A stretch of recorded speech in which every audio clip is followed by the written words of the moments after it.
ওম নমো ভগবতে বাসুদেবায়। ওম নমো ভগবতে বাসুদেবায়। ওম নমো ভগবতে বাসুদেবায়। এরকম 3 বার বলে আমি আমার গোপালকে স্নান করিয়ে নিয়েছি। স্নান করানোর পরে গোপালের জন্য নতুন জামা নিয়ে এসেছিল গোপাসনার বাবা বিশ্বজিৎ। এই দেখো, ওকে সাজিয়ে গুজিয়ে জামা কাপড় সব পরানো হয়ে গেছে। কেমন লাগছে দেখে বলবে তোমরা সবাই। দেখেছ কি সুন্দর করে সাজুগুজু করে নিয়েছে। আর হাসি হাসি মুখটা ভালো করে দেখো। এই দেখো, দেখেছ কি সুন্দর হাসছে, মুকুট পরেছে আর বসে আছে আমার হাতের উপরে। এই দেখো, এই দেখো হাসিটা দেখো শুধু, দেখেছ? এইবার এইগুলো আমি আমার ছোটো যা আমরা দুজনে মিলে সব করে ফেলেছি। এই ভাজাভুজিগুলো সব কুকু বানিয়েছে। ভাজাগুলো আমি নাড়ু বানিয়েছি, পায়েস বানিয়েছি, তারপরে খিচুড়ি বানিয়েছি। এগুলো করেছি আমি, আর একটু হেল্পারি করে দিয়েছি কুকুর সঙ্গে। ময়দা মেখে দিয়েছি আমি, আর তালের বড়ার এটা করে দিয়েছি। কুকুরগুলো বানিয়েছে। এই আমাদের ঘরে এবার এই যে ছোটো ভাই সব ঠাকুরের জন্য মালা নিয়ে এসেছিল। এই যে শিব ঠাকুর, পার্বতী মা, কার্তিক, গণেশ এখানে পরিয়ে দিয়েছে। তারপরে এই যে গপু সোনা তো বসে আছে, এদেরকেও প্রত্যেককে জামা পরিয়ে দিয়েছি। জামা টামা সব পরানো হয়ে গেছে। এবার ভাই মালাগুলো নিয়ে এসেছে, তা ভাইকেই বললাম মালাগুলো পরিয়ে দিতে। ভাই সুন্দর করে দেখো মালা পরিয়ে দিচ্ছে। ভাই সুন্দর করে পরিয়ে দেয়, আবার ওদেরকে খাইয়ে দেয়, খাইয়ে আবার মুখ ধুয়ে দেয়, এসব করে। খুব যত্ন করে পুজো করে। মালা পরিয়ে দিল, এবার যত্ন করে, খুবই যত্ন। এই দেখো, দেখেছো কত যত্ন করে মালাটা পরাচ্ছে। এই পরিয়ে দিয়েছে মালা। এবার আমি আর কুকু মিলে সব কিছু সাজিয়ে গুছিয়ে এই যে লক্ষ্মীর ঘরটা, মানে গোপালের একটা ঘটও পেতেছিলাম, পেতে পুজো করেছি। এই যে কি সুন্দর করে ঘরটা এঁকে নিয়েছি। এর মধ্যে ফুল একটু দিয়ে দিয়েছি, সুপুরি, আম পাতা সব দিয়ে জল দিয়ে দিলাম, দিয়ে ঘরটা শঙ্খ বাজিয়ে পেতে নেব। আর এই যে এই করেছি পদ্ম ফুল। ভাই 3খানা পদ্ম ফুল কিনে নিয়ে এসেছিলো বড় বাজার থেকে। এই পদ্মগুলো এই যে কুকু আবার ফুটিয়ে দিয়েছে। এই যে এইবার এই ঘরটে পদ্ম ফুল দেওয়াতে যেন মনটা ভরে গেল একদম। মনে হচ্ছে গপু যেন খুব খুশি হয়ে গেছে। এই যে দেখো তোমরা, এইভাবে ঘরটা সাজিয়ে নিয়ে একটা ঘট বসিয়ে আমরা গোপালের পুজো করেছি। এইভাবে এই যে ঘরটা দেখছো, ঘরটা বসিয়ে দিয়েছি সুন্দর সাজিয়ে। কেমন লাগছে বলবে কিন্তু সবাই, কেমন হয়েছে আমাদের পুজো করাটা। এই ঘরটা পাতা ঘট বসিয়ে দেওয়া হয়েছে, উলু দিয়ে ঘরটা বসিয়ে দিয়েছি। শঙ্খ বাজিয়েছে প্রচুর, থেকে ধূপ প্রদীপ সব জ্বালিয়ে দিয়েছি। একটু আবার আর একটা পদ্ম, ভাই মোট 3খানা পদ্ম ফুল নিয়ে এসেছিলো। সেই 3টে পদ্ম ফুল দুপাশে 2টো দিয়ে দেওয়া হয়েছে, আরও মাঝখানে ঘটে একটা দেওয়া হয়েছে। আর এই যে সব হয়েছে। আমরা কি কি ভোগ রান্না করেছি সেটাও তোমাদের দেখাবো। এই যে সমস্ত ফুল দিয়ে সুন্দর করে আমি আর কুকু মিলে সাজিয়ে নিয়েছি। গপুকে খুব সুন্দর লাগছে। আছে গপুর দিকে যতবারই যেন তাকাচ্ছি ততবারই যেন মন প্রাণ সব ভরে যাচ্ছে। আর কীরকম একটা যেন মানে মনে হচ্ছে গপু যেন সত্যিই খুব খুশি হয়েছে, এরকম একটা মনে হচ্ছে।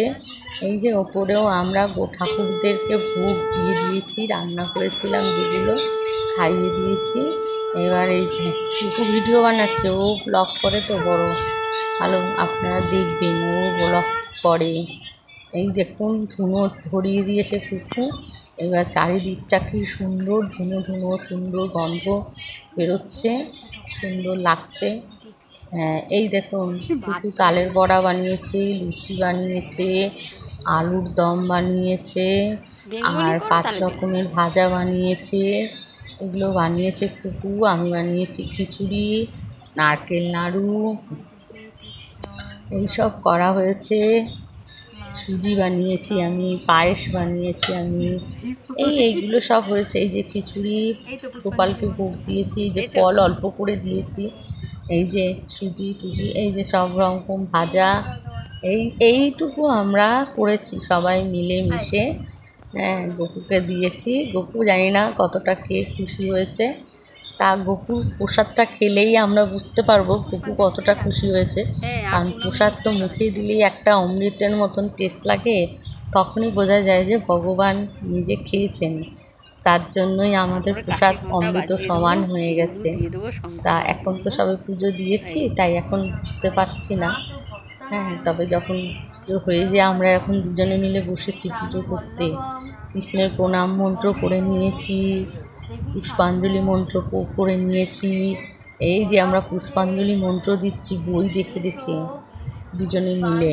হ্যাঁ হ্যাঁ, দেখছেন এই সবগুলো করছি, করে দিয়েছি। এই যে আমরা সাজিয়ে দিয়েছি বসে।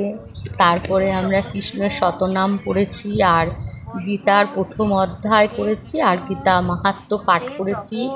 করে আবার আমাদের বাড়িতে কুকুর মা বাবা ওনারাও এসছেন, ওনাদেরকেও প্রসাদ খেতে দিতে অনেকটাই দেরি হয়ে গেছিলো। এমনি তো গোপালের পুজো রাতে করেই করতে হয়, 8টার পরে। আমাদের আরও এত কিছু করে উঠতে উঠতে অনেকটাই রাত হয়ে গেছিলো, 12টা বেজে গেছে। হ্যাঁ, তাও আমরা সুন্দর করে পুজো করেছি। মামা মামিমা ওরা বলছিল দেরি হলে কোনো অসুবিধে নেই, তা আমরা এইভাবেই করেছি। দেখুন যতটুকু পেরেছি। হ্যাঁ, এই যে আমরা দুজনে বসেছি, দুই যা, বড় যা ছোটো যা। এই পুজো হয়ে গেল, পুষ্পাঞ্জলি দিচ্ছি, তা হয়ে গেল।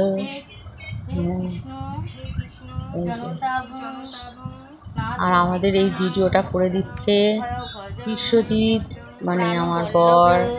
আর ওদিকে ছোট ভাই বসে আছে। এই যে আমাদের পুজোর ভিডিও হচ্ছে, আমরাও করছি।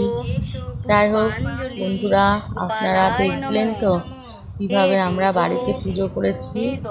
যাই হোক, আপনাদের ভালো লাগলে অবশ্যই লাইক করবেন, কমেন্ট করবেন, এবং আমাদের গোপালকে অবশ্যই রাধে রাধে লিখে যাবেন। লাইক না করলেও চলবে, কিন্তু কমেন্ট করে অবশ্যই রাধে রাধে লিখে যাবেন। গোপাল খুব আনন্দ পাবে।